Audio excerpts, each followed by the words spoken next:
The transfer portal gives Missouri a very talented defensive lineman for Oklahoma State, while also taking away its best freshman on that D-line. Plus, the Missouri basketball team, a lot of departing players last season. Let's check out how they're doing in their new locations. All this and more coming up right now on Locked On Mizzou.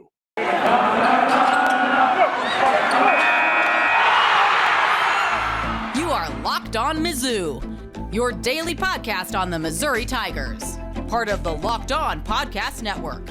Your team every day.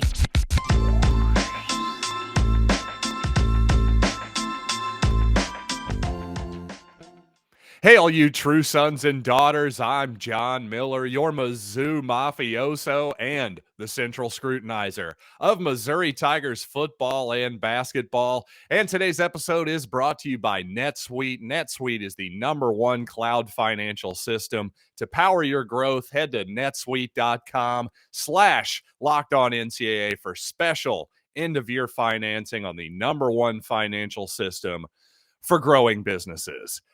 And as I alluded to in the tease, well, unfortunately, Mekhi Wingo, an all-freshman defensive lineman for the Tigers, is entering the transfer portal. And this isn't a situation where it sounds like there's a chance he's going to come back to Missouri either. Sounds like he is definitely transferring.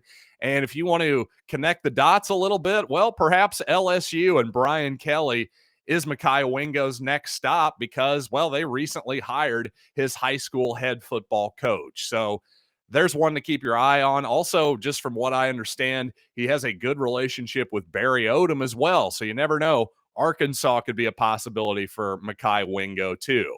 Either way, be kind of a bummer to see him in the SEC on another team, wouldn't it?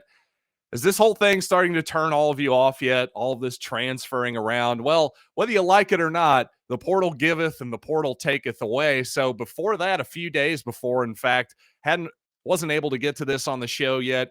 Jayden Jernigan, a defensive lineman for the Oklahoma State Cowboys. He sat out the 2020 campaign with complications relating to COVID, but had a very solid true freshman season in 2019. Also a good season in 2021 as well. Not a whole lot of sack numbers or anything like that, but again, he's an interior player, so I wouldn't be alarmed by the relatively low amount of sack totals. All I know is he's a guy that Oklahoma State wanted to come back. They certainly weren't pushing him out of the door by any means. So this is a big get for Missouri. Unfortunately, though, if you look at it as a trade, you trade a freshman interior defensive lineman, Mekhi Wingo, for a guy who is a junior or perhaps a sophomore. I don't know. I would have rather had Wingo is the point.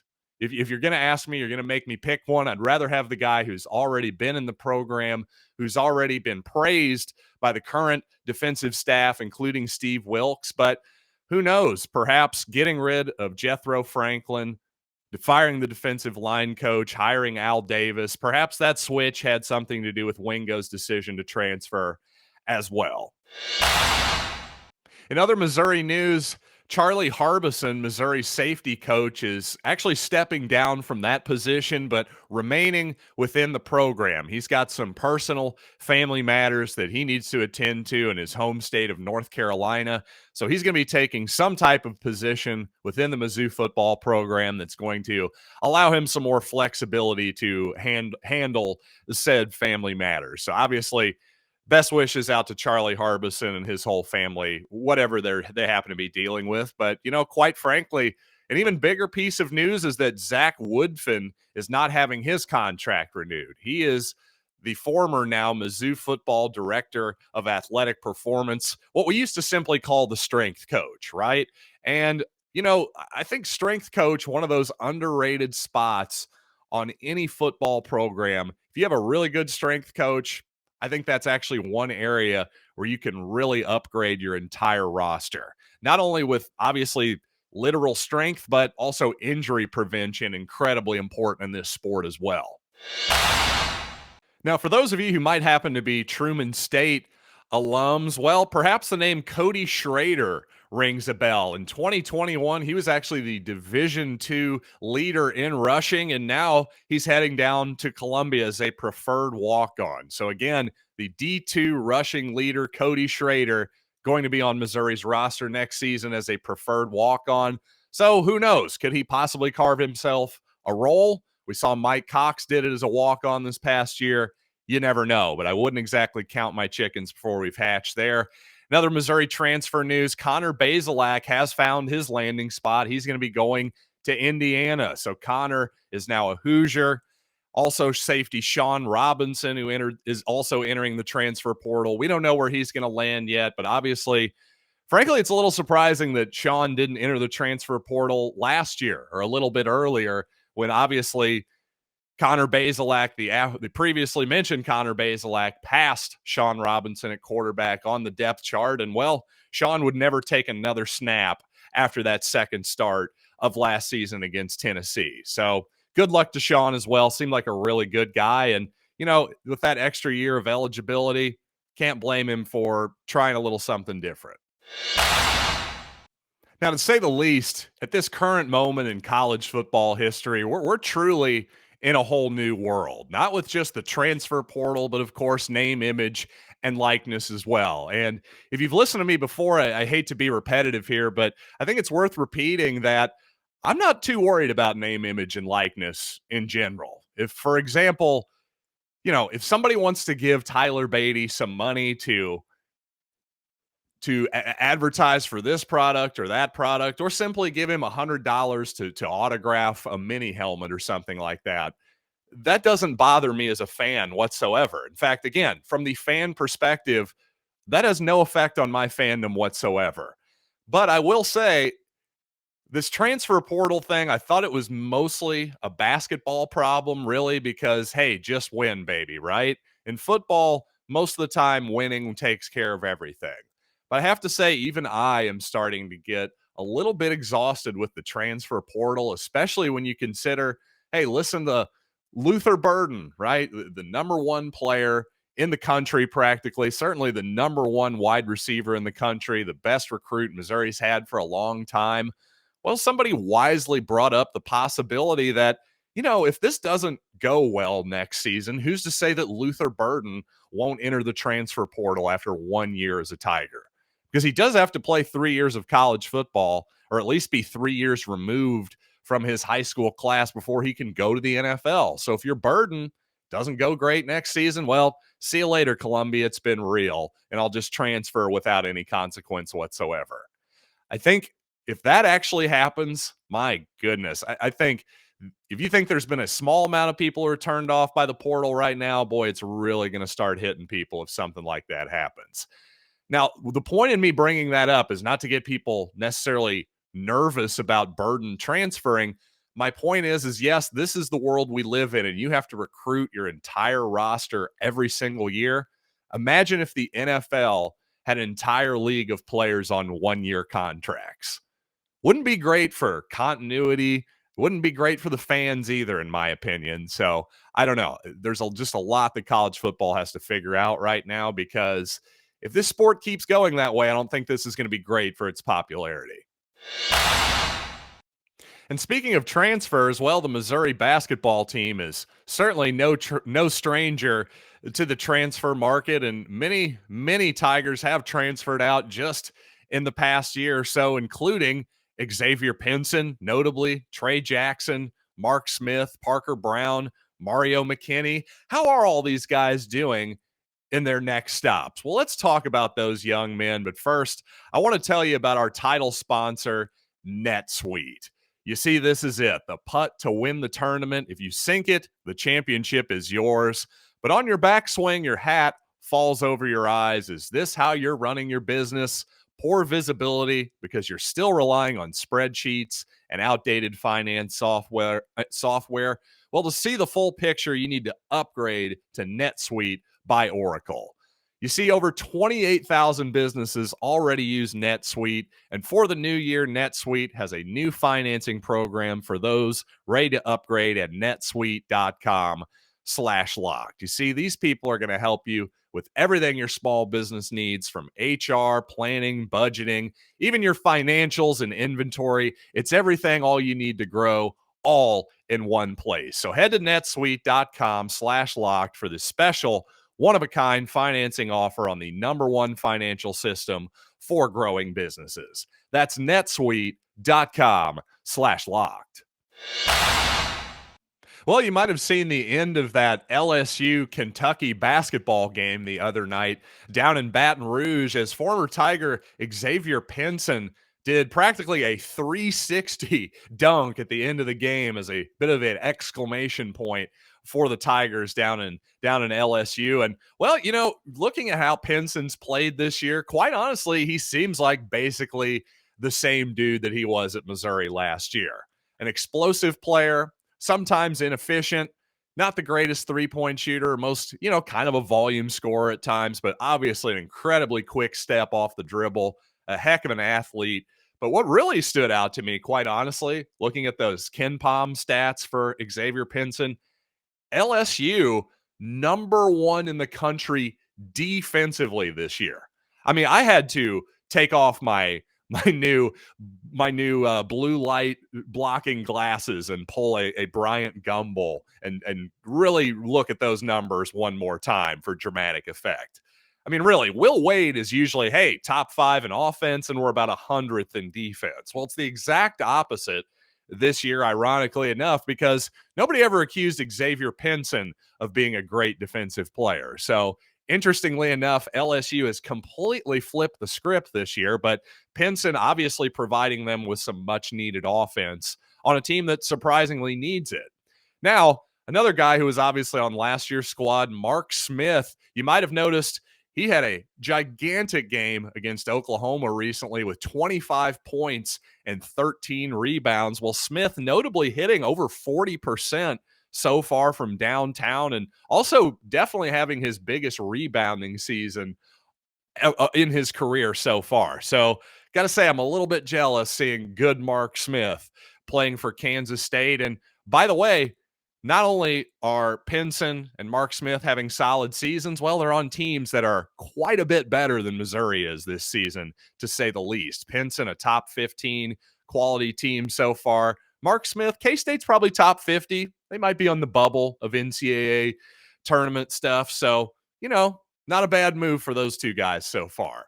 Now, Parker Brown, by the way, he's actually on the 78th best team in the country. Again, quite a bit better than your Tigers. He's on Santa Clara, playing a ton of minutes, by the way, and being very efficient offensively, blocking shots without committing fouls. It would definitely be nice to see him get to the free throw line a little bit more, but a very solid season so far for Parker Brown against lesser competition. I got to imagine he's setting screens, diving to the basket, and getting a decent amount of dunks. So good for him. He's definitely always shown a lot of athleticism. It seems like he's doing it at least at a lower level right now. Finally, how about a couple more guys that haven't been on the team for a while, but they were the other two members of the Kobe Brown recruiting class. Trey Jackson at Seton Hall, looking really solid, man. He's a guy we could absolutely use. His efficient scoring and solid rebounding. I don't know if his defense has come along to Konzo Martin's preferred level, but I got to say, Trey Jackson, a guy that me and my frequent co-host in the past, Blake Stark, we were big fans of Trey Jackson, and so far, it looks like we were right. He's a solid college basketball player, again, on a Seton Hall squad that is much, much better than Missouri. And by the way, believe it or not, even New Mexico State at 105th is still better than your Missouri Tigers, and that's where Mario McKinney ended up. Vashon High School to Missouri, now to New Mexico State. Well, quite honestly, though, we're not missing anything with Mario McKinney, it doesn't look like. He's an inefficient scorer along with far, far too many turnovers for a reserve point guard. So all that speed and quickness and talent, it just doesn't seem like McKinney is ever going to quite harness it. It seems like he probably is who he is at this point in his college career. Oh, by the way, there is one more guy, Torrance Watson at Elon. You know what? Torrance hasn't changed much either. Still seems like a nice kid and everything, but he still can't buy a bucket even at Elon. He's shooting less than 30% from downtown. And Locked On Mizzou fans, this is an incredible app that everyone who buys gas needs to know about. It is Get Upside. Listeners are making up to 25 cents every time they fill up with a gallon of gas. Just download the free Get Upside app in the App Store or Google Play and use the promo code SCORE. Once again, download the app for free, use the promo code SCORE, and you'll get an extra bonus 25 cents per gallon on your first fill up. That's right, that's up to 50 cents cash back per gallon on that first fill up. That's right. Download the Get Upside app, use the promo code SCORE to start saving yourself money at the pump. And by Bet Online, who would like to wish you a happy new betting year as we continue our march toward the NFL playoffs and beyond. And of course, regardless of what you like to bet on, Bet Online remains the number one spot for all the best sports wagering action for 2022. And I got to say, my last two money line underdogs, well, the UCF one went great. They took Florida down without too much difficulty, but man, me backing Michigan over Georgia, well, that was a huge mistake. But fortunately, if you took those two, an even amount of money, you're still up a unit. So don't get too mad at me. But you know what? Sign up today at Bet Online. Receive your 50% welcome bonus on your first deposit when you use the promo code Locked On. Once again, promo code Locked On for your 50% welcome bonus at Bet Online, where the game starts. So Missouri softball player Kayla Kessinger sitting out the season, clearly a huge loss on the field. She was second-team All-American, in fact, during the 2020 campaign. And just to be really clear here, I'm not going to say anything specific about Kayla Kessinger's position, her situation, because I don't know anything about it. I don't know her, and she certainly hasn't shared any of those details with me. And first of all, just in general, I have total sympathy for any young people struggling with any type of mental illness, anguish, anxiety, whatever it might be. And especially this whole COVID-19 period has been trying on just about everyone, and for various different reasons. And certainly I myself am not immune to that, despite all of the many things in my life that I have to be grateful for. But I will say I'm also a dad, and I have a daughter, and I think of ladies like Kayla Kessinger now that I'm pushing 40 at this point in my life. I start to think of them as sort of my daughter, an older version of my daughter sometimes. Like, now if this was my kid, what sort of advice would I give her? What questions would I ask her? Well, again, if my daughter was playing softball for Mizzou and felt like she wanted to take the season off, I think my first question for her, and regardless if it was softball or golf or any sport, I would say, is this sport that you're playing the root cause of your issues? Because if it is, then I would get it. And I'd be really interested to hear about what she was going to replace that sport with. But I would also wonder, now, wait a second. In Kayla Kessinger's post, she said, her first sentence is, well, this is one of the most raw and real posts I will probably share. We live in a society that is blinded by social media and the need for perfection. Mental health is a subject that needs to be more normalized. Okay, and then there was, she goes into much more detail after that. But I did note that she started by saying we live in a society that is blinded by social media and the need for perfection. Now, of course, ironically, she posts this on her Instagram account. So I guess my question would be, for her, would be, now, wait a second. You just told me that social media essentially is making you unhappy. Perhaps we should quit social media first, or at least take a break from it and see maybe if some of those issues, those mental issues, whatever they might be, maybe start to go away a little bit. And again, not a criticism of her whatsoever. I'm saying if I had a daughter and this is what she was doing, I would at least ask her this question. That's all I'm simply saying. And frankly, maybe it is the grind of softball that she needs to get away from, or in this hypothetical scenario that my daughter would need to get away from. And again, that's understandable too. I'm not trying to judge here, and I personally think that Kayla is right about social media. It's frankly a big fat waste of time and a big dopamine hit is what it really is, because suddenly, oh, you post a picture of yourself looking in your rockin' bikini or whatever, and you get 500 likes or something, and some dopamine release happens in your brain, and I don't know, you get addicted to that, quite frankly. And it's all about yourself. And people who focus on themselves a lot tend to not be all that happy. So basically, hey, if you need a break from softball or frankly anything, you need a break from school or podcasting or your job, whatever it might be, then take a break. But there is something about softball or any sport or anything physical that engages your brain fully. See, that's one thing about social media too, is it sort of tricks your brain into thinking that you're being productive when you're really not. You see, here's the thing. Again, softball, any sport, it's impossible to think about anything other than the ball that's coming at your face when you're at third base, for instance. If a gal hits a line drive at you, well, you don't have time to think about anything else other than engaging your brain fully with that baseball and trying to catch it with your mitt. There's nothing else that can go through your brain. So what you're not doing, you're not worrying about, oh, what do people think I look good in this picture? Oh, man, this person's life feels so much better than mine, and blah, blah, blah. Again, this quest for perfection. I follow a lot of Missouri athletes. Some of them happen to be female. Some of them happen to look really good in a swimsuit, for instance, and like showing pictures of themselves in said swimsuits in these exotic foreign locations. And if you just saw that version of their life, you would think these women have basically a perfect life. They're supermodels. Nothing ever goes wrong for them. Well, you know what? Instagram hotties out there, I got a deal for you. So we can all have a more realistic version of Instagram. How about you show me your crappy apartment building too? Show me your crappy apartment with all your dirty clothes scattered in your bathroom, because I know you're not that clean in real life. So let's just be honest. You can have that picture of you looking glorious in a bikini on the top of some volcano or something in an exotic location. I'm okay with that. But you know what? Give me your dirty apartment too, so we at least balance it out.